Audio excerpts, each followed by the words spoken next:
Donc bonjour à tous, ici c'est Jean-Jean, alias Jean-Jean le Bricole, et sur cette chaîne on parle crypto-monnaie et ma spécialité c'est le minage de crypto-monnaie. Aujourd'hui je voulais revenir sur un tweet un petit peu maladroit ou provocateur aussi, qu'a posté un de mes confrères youtubeurs, et aussi revenir sur le hack de la blockchain Solana, donc un petit peu les mesures que vous pouvez prendre pour vous en protéger. Donc on passe tout de suite au vif du sujet. Après ma magnifique transition, toujours bruitée, bien entendu. Donc ce tweet qui m'a un petit peu fait hérisser le poil, c'est Yann Darwin, donc, qui est un YouTuber qui se présente comme étant un entrepreneur, investisseur, vulgarisateur, qui fait du contenu très, très sympa, pas chiant, il le dit lui-même dans sa description. Et il a été maître, voilà, c'est quand que la France est devenue une dictature. Donc je pense que c'est un petit peu provocateur, parce qu'il a essayé apparemment de faire un virement de 20 000 euros, et la banque lui a dit le montant de votre virement dépasse le plafond autorisé. Donc moi, je me suis permis de répondre en disant le plafond est destiné à protéger le consommateur et la banque en cas d'utilisation frauduleuse. Et c'est des paramétrages qui peuvent être modifiés au niveau de la banque. En fait, il faut simplement communiquer avec son conseiller, et je trouve pas ça choquant qu'il y ait des garde-fous comme ça. Et il ne faut pas voir le monde étant tout blanc ou tout noir comme... il n'y a pas les bons et les méchants, comme dirait Donald Trump. Il y a des nuances quand même, il y a vraiment des nuances. Et je voulais, par exemple, il y a des gens qui ont très très bien répondu, donc ça j'étais content. J'ai vu notamment des réponses à plafond limité pour éviter les risques de fraude si piratage du compte. C'est la banque qui paye, et effectivement, ces derniers temps, ça n'arrête pas.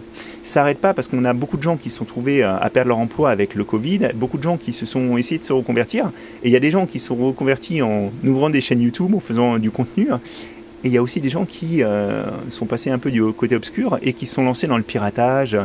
On voit maintenant même des fausses factures EDF, donc des pirates qui interceptent votre facture EDF, qui modifient les coordonnées bancaires pour se faire régler.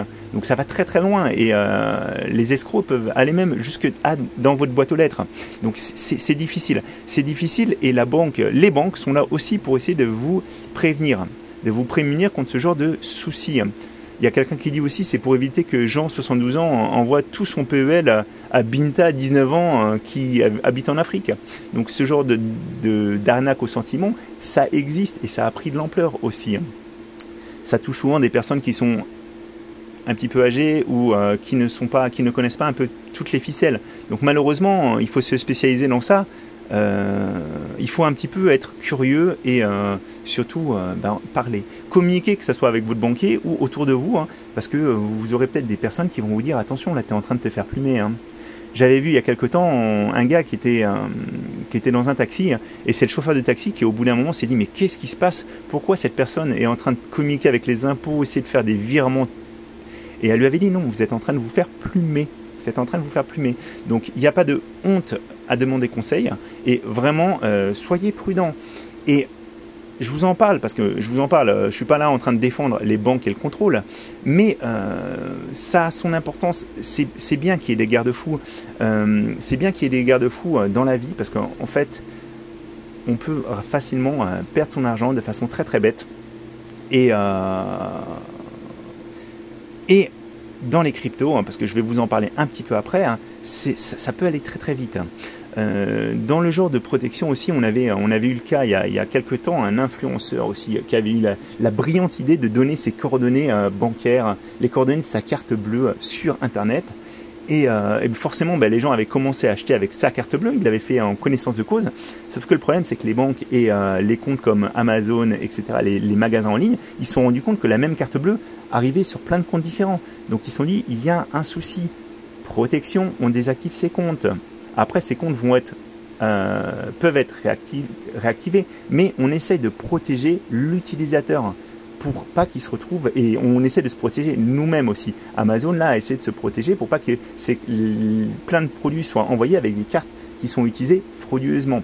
Donc encore une fois, moi je trouve que il ne faut pas faire un procès aux banques, il ne faut pas faire un procès aux institutions pour le contrôle. On a besoin, quoi qu'on en dise, même si on est dans le domaine des crypto-monnaies, il y a besoin d'avoir un certain encadrement. Et je voulais vous parler de ça parce qu'en fait, vous pouvez faire très facilement des grosses erreurs sur vos portefeuilles crypto, envoyer des sommes d'un wallet à un autre. Et là, en fait, vous n'avez aucun recours possible. Donc là, en ce moment, on a un exemple, c'est sur la blockchain Solana, apparemment, hein, il y a un hack en cours sur les wallets Solana, notamment sur Phantom. Donc moi, Phantom, je l'ai, mais j'ai retiré les fonds que j'avais déjà dessus. Hein, et ce qu'ils disent, c'est transférer-les sur un hardware wallet sécurisé ou un exchange centralisé. Parce que là, effectivement, l'exchange centralisé a aussi des moyens de se prémunir contre ces tentatives de piratage. Je vous rappelle aussi, les exchanges ont déjà mis en place des systèmes de sécurité. Moi, quand j'ai voulu retirer mes bitcoins de crypto.com, j'ai dû attendre 24 heures que l'adresse soit définitivement validée. Ils ne veulent pas que quelqu'un se logue sur crypto.com, mette une adresse bitcoin, vous vide votre bitcoin en l'espace de quelques minutes. Ils veulent se laisser le temps de pouvoir analyser la situation. Et encore une fois, vous pouvez voir ça comme quelque chose de négatif, vous pouvez voir comme ça quelque chose qui est là pour vous embêter, mais il faut voir aussi le côté positif. C'est pour éviter que vous fassiez vider vos comptes, c'est pour vous protéger. Donc c'est là en fait, c'est là la difficulté de encadrer, mais pas trop. Ne pas rentrer trop dans les détails, mais vous prémunir contre ces histoires de piratage. Moi, j'ai très peur d'utiliser MetaMask parce que je sais que MetaMask, c'est un nid. Il y a des faux liens, des fausses choses, et il y a énormément de gens qui se sont fait aussi pirater et vider leur compte. Récemment, il y avait une histoire en fait de quelqu'un qui, soi-disant, vous donnait, effectivement, il vous donnait sa clé privée pour que vous accédiez à sa 5000 $ qu'il avait en tel ou tel crypto, et pour ça il suffisait simplement de renvoyer quelques poussières d'Ether pour pouvoir débloquer ces 5000 $. Sauf qu'en fait, quand vous envoyez ces poussières d'Ether, elles étaient tout de suite récupérées par un système automatique, et jamais vous ne pouviez retirer ces 5000 $. Donc il y a énormément de tentatives d'escroquerie à tous les niveaux, et moi je vous invite à la plus grande prudence. Alors moi je me suis donné comme petite règle, c'est ne jamais faire de transactions très tard le soir, quand je suis fatigué ou quand j'ai consommé de l'alcool, parce qu'en fait c'est là qu'on peut vraiment prendre un peu à la légère tout ça. Essayez de mettre des fonds, moi maintenant j'ai rapatrié beaucoup de fonds sur mon ledger, mais encore une fois je continue quand même à faire confiance dans mes gros exchanges, Binance et Kraken notamment, pour sécuriser mes fonds.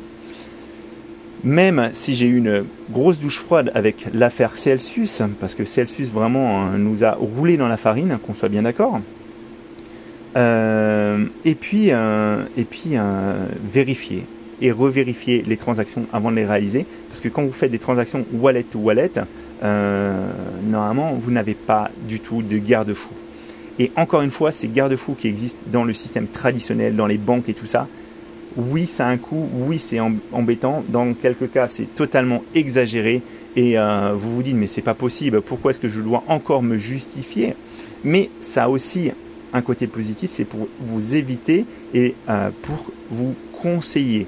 Parce qu'en fait, je pense qu'il y a certaines personnes, si elles avaient été mieux conseillées sur quelques opérations crypto, elles ne les auraient pas fait. Et il y a énormément de personnes aussi qui se sont fait voler leur argent en les envoyant vers des faux sites, etc.